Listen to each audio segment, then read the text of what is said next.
گھر کے کسی فرد نے کہا کہ امیر المومنین اس وقت بات کرنے کے قابل نہیں۔ امیر المومنین رضی اللہ عنہ نے قدر درشت لہجے میں کہا، اسے آنے دو، وہ بہت دور سے آیا ہے، جب تک میرا سانس چل رہا ہے میں اپنے فرائض سے کوتاہی نہیں کر سکتا۔ مسنا کو اندر بلا لیا گیا۔ انہوں نے جب ابو بکر رضی اللہ عنہ کی حالت دیکھی تو پشیمان ہو گئے اور بات کرنے سے جھجکنے لگے۔ مجھے گنہگار نہ کر ابن حارثہ، ابو بکر رضی اللہ عنہ نے کہا، ہو سکتا ہے تو مدد لینے آیا ہو، میں اگر تیرے لیے کچھ نہ کر سکا تو اللہ کی باز پرس پر کیا جواب دوں گا؟ یا امیر المومنین، مسنا بن حارثہ نے کہا، محض ہمارے قابو میں ہے، حالات ہمارے حق میں ہیں، لیکن تعداد کی کمی پریشان کرتی ہے۔ مسلمان اب اتنے نہیں رہے کہ انہیں فوج میں شامل کر کے محاذوں پر بھیجا جائے، جو جہاد کے قابل تھے وہ پہلے ہی محاذوں پر ہیں۔ امیر المومنین کے حکم سے ان لوگوں کو مجاہدوں کی صفوں میں کھڑا نہیں کیا جا سکتا جو مرتد ہو گئے تھے۔ میں یہ درخواست لے کر آیا ہوں کہ ان میں بہت سے ایسے ہیں جو سچے دل سے اسلام قبول کر چکے ہیں اور محاذوں پر جانا چاہتے ہیں، کیا امیر المومنین انہیں فوج میں شامل ہونے کی اجازت دیں گے؟ ابن خطاب کو بلاؤ، امیر المومنین نے کہا۔ عمر رضی اللہ عنہ دور نہیں تھے، جلدی آ گئے۔ ابن خطاب، امیر المومنین نے عمر رضی اللہ عنہ سے کہا، ابن حارثہ مدد مانگنے آیا ہے، جی یہ جو کہتا ہے ایسا ہی کرو اور اسے فوراً مدد دے کر محاذ کو روانہ کرو، اور اگر میں اس دوران فوت ہو جاؤں تو اس کام میں رکاوٹ نہ ہو۔ عربوں میں رواج تھا کہ باتیں شاعرانہ الفاظ اور انداز سے کیا کرتے تھے۔ خلیفہ اول ابو بکر رضی اللہ عنہ کی نزا کے وقت چند باتیں تاریخ میں محفوظ ہیں۔ ان کی بیٹی عائشہ رضی اللہ عنہا ان کے ساتھ لگی بیٹھی تھیں۔ انہوں نے باپ کو نزا کے عالم میں دیکھ کر اس وقت کے ایک شاعر حاتم کا ایک شعر پڑھا، جس کا مفہوم کچھ یوں ہے، نزا کا عالم طاری ہوتا ہے، سانس نہ آنے سے سینہ کھلنے لگتا ہے تو دولت انسان کی کوئی مدد نہیں کر سکتی۔ نہیں بیٹی، ابو بکر رضی اللہ عنہ نے نحیف آواز میں کہا، ہمیں دولت سے کیا کام؟ اس شعر کے بجائے تو نے قرآن کی آیت کیوں نہ پڑھی جس کا مفہوم ہے کہ تجھ پر نزا کا عالم طاری ہو گیا ہے، یہی ہے وہ وقت جس سے تو ڈرا کرتا تھا۔ ابو بکر رضی اللہ عنہ کی زبان سے یہ الفاظ نکلے تو انہیں آخری ہچکی آئی۔ انہوں نے سرگوشی میں یہ دعا کی، یا اللہ مجھے مسلمان کی حیثیت میں دنیا سے اٹھانا اور بعد از مرگ مجھے صالحین میں شامل کرنا۔ یہ خلیفہ اول ابو بکر رضی اللہ عنہ کے آخری الفاظ تھے۔ دن سوموار کا تھا، سورج غروب ہو چکا تھا۔ تاریخ 22 اگست 634 عیسوی بمطابق 21 جمادی الاخر 13 ہجری تھی۔ اسی رات دفن کر دینے کا فیصلہ ہوا۔ ابو بکر رضی اللہ عنہ کی وصیت کے مطابق ان کی زوجہ اسما بنت امیس رضی اللہ عنہ نے غسل دیا۔ میت پر پانی ان کے بیٹے عبد الرحمن رضی اللہ عنہ ڈالتے جاتے اور عبد الرحمن رضی اللہ عنہ کی والدہ غسل دیتی جاتی تھی۔ غسل کے بعد وہ چارپائی لائی گئی جس پر رسول کریم صلی اللہ علیہ وآلہ وسلم کا جسد مبارک قبر تک پہنچایا گیا تھا۔ اس چارپائی پر خلیفہ رسول کا جنازہ اٹھا اور جنازہ مسجد نبوی میں رسول اللہ صلی اللہ علیہ وآلہ وسلم کے مزار اور منبر کے درمیان رکھا گیا۔ نماز جنازہ کی امامت عمر رضی اللہ عنہ نے کی۔ مدینہ کی وہ رات سوگوار تھی۔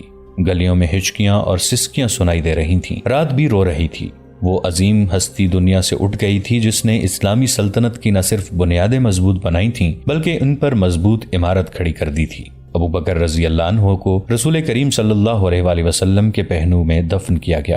قبر اس طرح کھودی گئی کہ ابو بکر رضی اللہ عنہ کا سر رسول اکرم صلی اللہ علیہ وآلہ وسلم کے کندھوں کے ساتھ تھا۔ اس طرح رسول کریم صلی اللہ علیہ وآلہ وسلم اور خلیفہ رسول کریم کی وہ رفاقت جو انہوں نے زندگی میں قائم رکھی تھی وفات کے بعد بھی قائم رہی۔ ابو بکر رضی اللہ عنہ سب سے پہلے آدمی تھے جنہوں نے اسلام قبول کیا تھا۔ اب خلیفۃ المسلمین عمر بن خطاب تھے۔ انہوں نے اپنی خلافت کے پہلے روز ہی جو پہلا حکم نامہ جاری کیا وہ خالد رضی اللہ عنہ کی معزولی کا تھا۔ انہوں نے تحریری حکم نامہ ابو عبیدہ رضی اللہ عنہ کے نام قاصد کے ہاتھ بھیج دیا۔ خالد رضی اللہ عنہ اب سالار اعلیٰ نہیں بلکہ عام سالار بنا دیے گئے تھے۔ اس کا مطلب یہ تھا کہ وہ اب کسی مفتوحہ علاقے کے امیر نہیں بن سکتے تھے۔ مدینہ میں عمر رضی اللہ عنہ نے اپنی خلافت کے دوسرے دن مسجد نبوی میں نماز کی امامت کی اور خلیفہ کی حیثیت سے پہلا خطبہ دیا۔ انہوں نے سب سے پہلے یہ بات کی، قوم اس اونٹ کی مانند ہے جو اپنے مالک کے پیچھے پیچھے چلتا ہے، اسے جہاں بٹھا دیا جاتا ہے وہ اسی جگہ بیٹھا اپنے مالک کا انتظار کرتا رہتا ہے۔ رب کعبہ کی قسم میں تمہیں صراط مستقیم پر چلاؤں گا۔ انہوں نے خطبے میں اور بھی بہت کچھ کہا اور آخر میں کہا، میں نے خالد بن ولید کو اس کے عہدے سے معزول کر دیا ہے اور اب ابو عبیدہ افواج کے سالار اعلیٰ اور شام کے مفتوحہ علاقوں کے امیر ہیں۔ مسجد میں جتنے مسلمان موجود تھے ان کے چہروں کے رنگ بدل گئے۔ بعض کے چہروں پر حیرت اور بعض کے چہروں پر غصہ صاف دکھائی دے رہا تھا۔ وہ سب ایک دوسرے کی طرف دیکھنے لگے۔ خالد رضی اللہ عنہ کی فتوحات تھوڑی اور معمولی نہیں تھیں۔ ابو بکر رضی اللہ عنہ ان کی ہر فتح اور ہر کارنامہ مسجد میں بیان کیا کرتے تھے اور یہ خبر تمام عرب میں پھیل جاتی تھی۔ خالد رضی اللہ عنہ کی زیادہ تر فتوحات معجزہ نما تھیں۔ اس طرح خالد رضی اللہ عنہ سب کے لیے قابل احترام شخصیت بن گئے تھے، مگر عمر رضی اللہ عنہ نے خلیفہ بنتے ہی خالد رضی اللہ عنہ کو معزول کر دیا۔ ہر کوئی عمر رضی اللہ عنہ سے پوچھنا چاہتا تھا کہ خالد رضی اللہ عنہ نے کیا جرم کیا ہے جس کی انہیں اتنی سخت سزا دی گئی ہے۔ ان میں کچھ ایسے بھی تھے جو پوچھے بغیر عمر رضی اللہ عنہ کے فیصلے کی مخالفت کرنا چاہتے تھے، لیکن کسی میں بھی اتنی جرت نہیں تھی کہ عمر رضی اللہ عنہ سے باز پرس کرتا۔ سب جانتے تھے کہ عمر رضی اللہ عنہ ابو بکر رضی اللہ عنہ جیسے نرم مزاج نہیں، اور ان کی طبیعت میں اتنی درشتی ہے جو بعض اوقات برداشت سے باہر ہو جاتی ہے۔ ایک نوجوان جو خالد رضی اللہ عنہ کے قبیلے بنی مخزوم سے تعلق رکھتا تھا پھٹ پڑا۔ تاریخ میں اس کا نام نہیں آیا، اتنا ہی لکھا ہے کہ ابھی اس کی مسیں بھیگی تھیں۔ امیر المومنین اس نوجوان نے انتہائی بلند آواز میں کہا، کیا تو اس سالار کو معزول کر سکتا ہے جو اسلام کی شمشیر بے نیام ہے؟ کیا ابن ولید کو رسول اللہ صلی اللہ علیہ وسلم نے سیف اللہ نہیں کہا تھا؟ تو اس تلوار کو زبردستی نیام میں ڈال رہا ہے جسے اللہ نے اسلام کی سربلندی کے لیے بے نیام کیا ہے۔ کیوں؟ تو نے ایسا حکم کیوں دیا ہے؟ کیا عمر رضی اللہ عنہ سے یوں جواب طلبی کی جرت کوئی کر سکتا تھا؟ عمر رضی اللہ عنہ سے تو ہر کوئی دبکتا تھا، اب تو وہ خلیفہ تھے۔ اس کم عمر جوان نے جس تلخی سے بات کی تھی یہ عمر رضی اللہ عنہ کے لیے قابل برداشت نہیں تھی۔ مسجد میں سناٹا طاری ہو گیا، سب کی نظریں عمر رضی اللہ عنہ کے چہرے پر جم گئیں۔ عمر رضی اللہ عنہ کے چہرے پر غصے یا خفگی کا ہلکا سا تاثر بھی نہیں تھا۔ یہ لڑکا مجھ سے خفا ہو رہا ہے، عمر رضی اللہ عنہ نے ایسے لہجے میں کہا جس میں ہلکی سی درشتی بھی نہیں تھی، طنز بھی نہیں تھا۔ کہنے لگے، میں اسے جانتا ہوں، ابن ولید اس کا چچا زاد بھائی ہے۔ اتنا ہی کہہ کر عمر رضی اللہ عنہ مسجد سے نکل گئے۔ اگر عمر رضی اللہ عنہ خلیفہ نہ ہوتے تو ان کا رد عمل مختلف ہوتا، لیکن وہ جانتے تھے کہ اسلام نے قوم کے ہر فرد کو، خواہ اس کی حیثیت کچھ بھی ہو، خلیفہ اور اس کے کسی بھی امیر سے باز پرس کی اجازت دے رکھی ہے۔ اس سے اگلے روز عمر رضی اللہ عنہ نے نماز کی امامت کی اور پھر خطبہ دینے لگے۔ وہ خالد رضی اللہ عنہ کی معزولی کی وجہ بیان کرنا ضروری سمجھتے تھے۔ میں اللہ کے سامنے اور قوم کے سامنے اپنے اعمال کا جواب دہ ہوں، عمر رضی اللہ عنہ نے کہا۔ ابن الولید کو میں نے کسی ذاتی رنجش یا کسی بے بنیاد الزام پر معزول نہیں کیا۔ وہ امیر خاندان کا فرد ہے، اس نے امیری میں پرورش پائی ہے، اس لیے ابھی تک اس کی عادتیں امیروں جیسی ہیں۔ وہ شاعروں کو بڑے انعام دیتا ہے، رقمیں ضائع کرتا ہے۔ یہ رقمیں بیت المال میں آنی چاہیے یا امداد کے طلبگار گھروں میں جانی چاہیے۔ وہ پہلوانوں، شاہ سواروں اور تیغزنوں کو بھی انعام دیتا ہے۔ مجھے ابو بکر رضی اللہ عنہ کی خلافت کے وقت بتایا گیا تھا کہ ابن الولید نے اشعث بن قیس کو 10,000 درہم انعام میں دیے ہیں۔ اگر اس نے یہ رقم مال غنیمت میں سے دی ہے تو یہ مجرمانہ خیانت ہے، اور اگر اس نے اپنے حصے سے یہ انعام دیا ہے تو یہ مجرمانہ اسراف ہے۔ اسلام اس عیاشی اور فضول خرچی کی اجازت نہیں دیتا۔ میں خلیفہ اول کو جو مشورے دیا کرتا تھا ان پر میں خود عمل کیوں نہ کروں؟ لوگ خاموش تو ہو گئے، لیکن ان میں بیشتر ایسے تھے جو خالد رضی اللہ عنہ کی معزولی کو بہت زیادہ سزا اور بے انصافی کہتے تھے۔ مورخ یہاں تک تو متفق ہیں کہ خلیفہ دوم عمر رضی اللہ عنہ بن خطاب نے خالد رضی اللہ عنہ کو ان کی فضول خرچی کی وجہ سے معزول کیا تھا، لیکن مورخوں میں کچھ اختلاف پایا جاتا ہے۔ ان میں بعض نے جو کچھ اور وجوہات بیان کی ہیں وہ کہتے ہیں کہ خالد رضی اللہ عنہ کے طور طریقے شاہانہ تھے۔ وہ مفتوحہ علاقوں کے امیر تھے، لیکن ان کی عادتیں خود مختار حکمرانوں جیسی تھیں، جسے چاہتے انعام و کرام سے مالا مال کر دیتے اور کسی حقدار اور نادار کا خیال نہیں رکھتے تھے۔ انہوں نے یہ بھی لکھا ہے کہ عمر رضی اللہ عنہ کو خدشہ تھا کہ خالد رضی اللہ عنہ کا ہاتھ نہ روکا تو مفتوحہ علاقوں کے لوگ کسی وقت مدینہ کے خلاف بغاوت کر دیں گے۔ اس صورت میں رومی ان کی مدد کو آ جائیں گے۔ صحیح الزام وہی معلوم ہوتا ہے جو عمر رضی اللہ عنہ نے خطبے میں بتا دیا تھا، یعنی خالد رضی اللہ عنہ نے اشعث بن قیس کو 10,000 درہم انعام دیا تھا، اور یہ بھی صحیح تھا کہ خالد رضی اللہ عنہ اخراجات کے معاملے میں محتاط نہیں تھے، لیکن ان کے خلاف بددیانتی اور خیانت کا الزام صحیح نہیں تھا۔ وہ اپنے حصے کے مال غنیمت میں سے خرچ کیا کرتے تھے۔ خلیفہ دوم عمر رضی اللہ عنہ نے سالاروں اور دیگر اعلیٰ حکام میں ڈسپلن پیدا کرنے کے لیے بڑا ہی جرت مندانہ فیصلہ کیا تھا، لیکن اس فیصلے میں بہت بڑا خطرہ تھا جو انہوں نے مول لیا۔ خطرہ یہ تھا کہ خالد رضی اللہ عنہ کی جنگی قیادت، قابلیت اور پے در پے فتوحات کی وجہ سے انہیں لوگوں میں اور فوج میں غیر معمولی مقبولیت حاصل تھی۔ ان کی معزولی پر لوگوں میں اضطراب پھیل گیا تھا اور وہ احتجاجی باتیں کر رہے تھے۔ ابو عبیدہ رضی اللہ عنہ اور خالد رضی اللہ عنہ جس محاذ پر تھے وہاں کی تمام فوج کو اکٹھا کر کے ابو عبیدہ رضی اللہ عنہ نے اعلان کیا کہ امیر المومنین ابو بکر رضی اللہ عنہ فوت ہو گئے ہیں اور اب عمر رضی اللہ عنہ خلیفہ ہیں۔ فوج کو دوسری خبر یہ سنائی گئی کہ خالد رضی اللہ عنہ کو سپہ سالاری سے معزول کر کے عام سالار بنا دیا گیا ہے اور اب ابو عبیدہ رضی اللہ عنہ سالار اعلیٰ ہیں۔ ابو بکر رضی اللہ عنہ کی وفات کی خبر پر تمام لشکر سے گونج اٹھی، انا للہ و انا الیہ راجعون۔ پھر لشکر سے کھسر پھسر اور سرگوشیاں سنائی دینے لگیں، لیکن خالد رضی اللہ عنہ کی معزولی کی خبر نے سب پر سناٹا طاری کر دیا۔ یوں لگتا تھا جیسے ابو بکر رضی اللہ عنہ کی وفات کو فوج نے ذہن سے اتار دیا ہے۔ مورخ لکھتے ہیں کہ فوج کے خیموں سے بڑی تلخ اور غسیلی باتیں اٹھنے لگیں۔ نیا خلیفہ خالد رضی اللہ عنہ کی مقبولیت سے ڈر گیا ہے۔ ابن خطاب غسیلہ آدمی ہے، وہ ابن الولید کو دبا کر رکھنا چاہتا ہے، کیوں معزول کر دیا ہے؟ ابن الولید کہاں سے پسپا ہوا ہے؟ کس میدان میں شکست کھائی ہے؟ خلیفہ کو ڈر ہے کہ خالد بن ولید خود مختار حکمران بن جائیں گے، اور جو سنجیدہ ذہن کے لوگ تھے وہ پوچھ رہے تھے کہ خالد رضی اللہ عنہ کا رد عمل اور رویہ کیا ہوگا۔ یہ ایک تاریخی اہمیت کا سوال تھا۔ خالد رضی اللہ عنہ کے بغیر اسلامی فوج کی مزید فتوحات مخدوش تھیں۔ مورخوں نے اور جنگی مبصروں نے لکھا ہے کہ جو اہلیت اور جارحیت خالد رضی اللہ عنہ میں تھی وہ کسی سالار میں نہیں تھی۔ ابو عبیدہ رضی اللہ عنہ زاہد اور پرہیزگار تھے اور انہیں امین الامت کہا جاتا تھا، اور وہ بڑے ہی دلیر سپاہی تھے، لیکن ان میں خالد رضی اللہ عنہ والی قیادت کے جوہر نہیں تھے۔ اس سوال کا جواب اگلی کارروائی دے سکتی تھی۔ اگلا مارکا ایک ہی ہفتے بعد آ گیا۔ ابو عبیدہ رضی اللہ عنہ کو فوج کی کمان لیے ابھی ایک ہی ہفتہ گزرا تھا۔ انہیں اطلاع دی گئی کہ ایک اجنبی ان سے ملنے آیا ہے، اپنے آپ کو عربی ظاہر کرتا ہے لیکن عیسائی ہے۔ ابو عبیدہ رضی اللہ عنہ نے اسے بلا لیا۔ اجنبی تنہائی میں بات کرنا چاہتا تھا۔ ابو عبیدہ رضی اللہ عنہ نے سب کو باہر نکال دیا۔ کیا مسلمان سالار اعلیٰ ایک عیسائی عرب پر اعتبار کرے گا؟ اس عیسائی نے کہا، اگر مال غنیمت کی ضرورت ہے تو ایک جگہ بتا دیتا ہوں، حملہ کریں اور مالا مال ہو جائیں۔ پہلے یہ بتا کہ تو ہم پر اتنی مہربانی کرنے کیوں آیا ہے؟ ابو عبیدہ رضی اللہ عنہ نے پوچھا۔ رومی تیرے ہم مذہب ہیں، تو انہیں کیوں نقصان پہنچا رہا ہے؟ اپنے وطن کی محبت کی خاطر، عیسائی نے جواب دیا۔ رومی میرے ہم مذہب تو ہیں، لیکن زندہ عیسائیوں کو شیروں کے آگے رومیوں نے ہی ڈالا تھا، اور عیسیٰ کو مصلوب کرنے والے رومی ہی تھے۔ میں ان کی شہنشاہی دیکھ رہا ہوں، یہ رعایا کو انسان نہیں سمجھتا۔ میں نے مفتوحہ علاقوں میں آپ کی حکومت بھی دیکھی ہے، آپ رعایا کو انسانیت کا درجہ دیتے ہیں۔ میں رومیوں کے ظلم و ستم کا شکار ہوں، میرے دل میں صرف اپنا ہی نہیں پوری انسانیت کا درد ہے۔ میں مسلمان نہیں، لیکن میں یہ تو فخر سے کہہ سکتا ہوں کہ میں عربی ہوں، اور عرب کے لوگ اچھے ہوتے ہیں۔ اس عیسائی عرب نے ابو عبیدہ رضی اللہ عنہ کو متاثر کر لیا۔ ابو عبیدہ رضی اللہ عنہ نے اس سے پوچھا کہ وہ کون سی جگہ بتا رہا ہے جہاں حملہ کرنا ہے۔ ابو القدس، عیسائی عرب نے جواب دیا اور یہ بتایا کہ یہ مقام ابو القدس کتنی دور اور کہاں ہے۔ ابو عبیدہ رضی اللہ عنہ کو بتایا 2-3 دن بعد وہاں ایک میلہ شروع ہونے والا ہے، اس میں دور دور کے تاجر بیچنے کے لیے مال لائیں گے، بڑے قیمتی اشیاء کی دکانیں لگیں گی، بڑے دولت مند خریدار آئیں گے۔ اگر آپ کو مال غنیمت چاہیے تو ایک چھوٹا سا دستہ بھیج کر سارے میلے کا سامان سمیٹ لیں۔ کیا اس میلے کی حفاظت کے لیے رومی فوج کا کوئی دستہ وہاں ہے؟ ابو عبیدہ رضی اللہ عنہ نے پوچھا۔ نہیں ہوگا، عیسائی عرب نے جواب دیا۔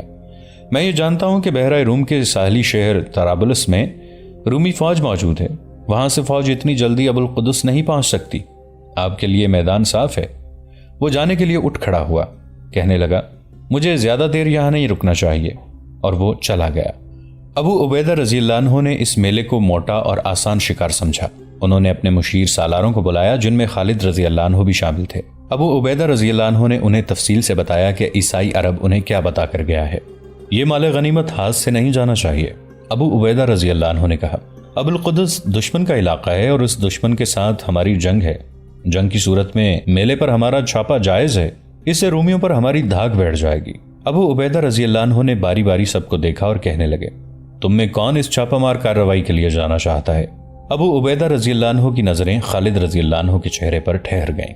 نظریں خالد رضی اللہ عنہ پر جما لینے کا مطلب یہی تھا کہ خالد رضی اللہ عنہ اپنے آپ کو اس چھاپے کے لیے پیش کریں گے، لیکن خالد رضی اللہ عنہ اس طرح خاموش بیٹھے رہے جیسے اس کام کے ساتھ ان کا کوئی تعلق ہی نہ ہو۔ ظاہر ہے ابو عبیدہ رضی اللہ عنہ کو خالد رضی اللہ عنہ کی خاموشی اور بے رخی سے بہت مایوسی ہوئی ہوگی۔ انہیں یہ خیال بھی آیا ہوگا کہ خالد رضی اللہ عنہ کا یہ رویہ ان کی معزولی کا رد عمل ہے۔ وہاں ایک نوجوان بھی موجود تھا، اس کے چہرے پر داڑھی ابھی آئی تھی۔ میں جاؤں گا، یہ نوجوان بول اٹھا۔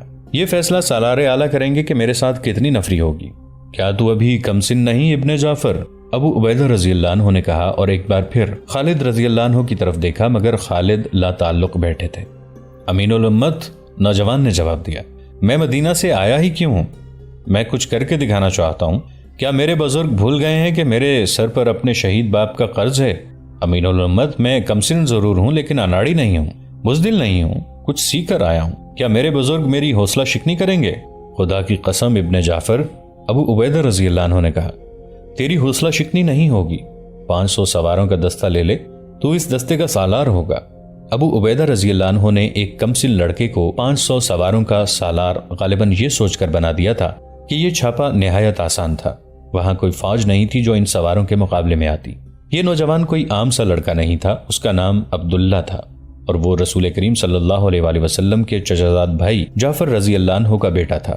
جعفر رضی اللہ عنہ موتا کی لڑائی میں شہید ہو گئے تھے۔ اس رات چاند پورا تھا، شعبان کی 15 تاریخ تھی، عیسوی سن کے مطابق یہ 14 اکتوبر 634 عیسوی کی رات تھی۔ نوجوان عبداللہ 500 سواروں کو لے کر رات کو روانہ ہوئے۔ ان کے ساتھ عاشق رسول اور نامور مجاہد ابو ذر غفاری رضی اللہ عنہ بھی تھے۔ یہ دستہ اس وقت روانہ کیا گیا جب میلہ شروع ہو چکا تھا۔ عبداللہ کا دستہ صبح طلوع ہو چکی تھی جب وہاں پہنچا۔ میلہ کیا تھا، وہ تو خیموں، شامیانوں اور قناتوں کا ایک گاؤں آباد تھا، اور یہ گاؤں بہت ہی خوبصورت تھا۔ دکانوں پر بڑا ہی قیمتی مال سجا ہوا تھا۔ میلے کی رونق جاگ اٹھی تھی۔ عبداللہ نوجوان تھا، وہ اپنے آپ کو اناڑی نہیں سمجھتا تھا، لیکن اناڑی پن کا ہی مظاہرہ کیا۔ سب سے پہلے انہیں 1-2 جاسوس یہ دیکھنے کے لیے بھیجنے چاہیے تھے کہ رومی فوج کا کوئی دستہ قریب موجود ہے یا نہیں، اور میلے میں جو لوگ آئے ہوئے ہیں وہ بہروپ میں رومی فوجی تو نہیں۔ اس نے وہاں جاتے ہی حملے کا حکم دے دیا۔ 500 مسلمان سوار میلے کے ارد گرد گھیرا ڈالنے لگے، اور اچانک کم و بیش 5000 رومی سوار جانے کہاں سے نکل آئے، اور وہ میلے اور مسلمان سواروں کو نرغے میں لینے لگے۔ 500 کا مقابلہ 5000 سے تھا، اور صورت یہ پیدا ہو گئی تھی کہ مسلمان سوار گھیرے میں آ گئے تھے۔ ان کی تباہی لازمی تھی۔ یہ 5000 رومی سوار میلے کی حفاظت کے لیے وہاں قریب بھی موجود تھے۔ انہیں معلوم تھا کہ مسلمان بہت تیز پیش قدمی کیا کرتے ہیں، کہیں ایسا نہ ہو کہ مسلمان فوج اچانک آ جائے اور میلے کو لوٹ لے۔ مسلمان سوار رومی سواروں کے گھیرے سے نکلنے کے لیے گھوڑے دوڑا رہے تھے، لیکن کہاں 500 اور کہاں 5000۔ مسلمان جدھر جاتے تھے ادھر سے روک لیے جاتے تھے۔ میلے میں بھگدڑ مچ گئی، لوگوں کی چیخو پکار تھی۔ دکاندار اپنا مال سمیٹ رہے تھے، اور جن کے پاس رقمیں تھیں وہ بھاگ رہے تھے۔ کئی ایک گھوڑوں تلے کچلے گئے۔ مسلمان ہر میدان میں قلیل تعداد میں لڑے ہیں، اس سے انہیں اپنے سے کئی گنا زیادہ لشکر سے لڑنے اور فتح یاب ہونے کا تجربہ تھا۔ انہوں نے 500 کی تعداد میں 5000 کا گھیرا توڑنے کی کوشش کی، لیکن کامیابی کی کوئی صورت نظر نہ آئی۔ انہوں نے کسی کی ہدایت کے بغیر ہی اپنے آپ کو گول ترتیب میں کر لیا اور رومیوں کا مقابلہ کرنے لگے۔ عبداللہ لڑ سکتا تھا، اس خطرناک صورتحال میں اپنے سواروں کی قیادت نہیں کر سکتا تھا۔ وہ سپاہیوں کی طرح بے جگری سے لڑ رہا تھا۔ ابو ذر غفاری رضی اللہ عنہ بھی جان پر کھیل کر لڑ رہے تھے۔ تمام سوار آگے بڑھ بڑھ کر رومیوں پر حملے کر رہے تھے، اور رومیوں کے حملے روکتے بھی تھے۔ ان کی گول ترتیب اس طرح تھی کہ سب کے منہ باہر کی طرف تھے، یعنی ان کا عقب تھا ہی نہیں جس پر دشمن کے حملے کا خطرہ ہوتا۔ رومیوں نے جب مسلمانوں کو اس انوکھی ترتیب میں دیکھا تو وہ سٹ پٹا گئے اور آگے بڑھنے میں محتاط ہو گئے، لیکن ان کی تعداد 10 گنا تھی اور وہ لڑنا جانتے تھے۔ ان کے محتاط ہونے سے صرف یہ فرق پڑا تھا کہ مسلمانوں کی تباہی تھوڑی سی دیر کے لیے ملتوی ہو گئی تھی۔ یہ ممکن ہی نہیں تھا کہ 500 سوار 5000 سواروں کے نرغے سے زندہ نکل آتے۔ یہ 500 مجاہدین اپنے سالار اعلیٰ کی ایک خطرناک لغزش کی سزا بھگت رہے تھے۔ ابو عبیدہ رضی اللہ عنہ امین الامت تھے، زہد اور تقوی میں بے مثال تھے۔ صحابہ کرام میں ان کا مقام سب سے بلند تھا، لیکن حکومت کرنے کے لیے اور فوج کی قیادت کے لیے اور جنگی امور اور کارروائیوں میں فیصلے کرنے کے لیے صرف ان اوصاف کی ضرورت نہیں ہوتی، بلکہ یہ اوصاف بعض حالات میں قوم اور فوج کو لے ڈوبتے ہیں۔